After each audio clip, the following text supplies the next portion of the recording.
মাগুরা জেলার মোহাম্মদপুর উপজেলার মৌলি গ্রামে ঘটে গেছে এক হৃদয় বিদারক ঘটনা। অসহায় সালিমুল মোল্লার ভ্যান হারিয়েছে গভীর রাতে।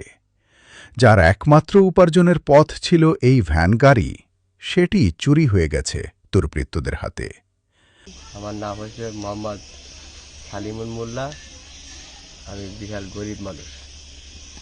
আমি একটি ভ্যান চালাই খাই। আমার 3-4 বাচ্চা আছে, বউ শাল মেয়ে আছে, মা আছে, বাপটা মারা গেছে। আমার এই গত রাত্রি আমার একটা ভ্যান ছিল, ভ্যানটা আমার বাড়ির থেকে চুরি করে নিয়ে গেছে।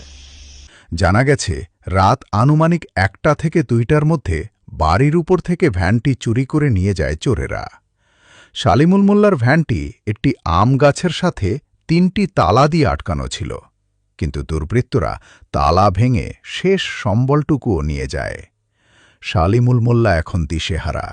তার পরিবারে রয়েছে 3 থেকে 4 জন ছোট ছোট সন্তান। এই ভ্যান চালিয়েই চলত পুরো সংসার। আজ সেই উপার্জনের একমাত্র পথ বন্ধ হয়ে গেছে। একজন অসহায় বাবার চোখের জল আর সন্তানদের ভবিষ্যৎ এখন অনিশ্চিত। এলাকাবাসীর দাবি, দ্রুত চোরদের শনাক্ত করে সালিমুল মোল্লার হারানো ভ্যান উদ্ধার করা হোক। সমাজের বিত্তবানদের কাছেও অনুরোধ, এই অসহায় পরিবারটির পাশে দাঁড়ান। ভিডিওটি বেশি বেশি শেয়ার করুন। হয়তো আপনাদের একটি শেয়ারই একটি পরিবারের বাঁচার পথ তৈরি করে দিতে পারে।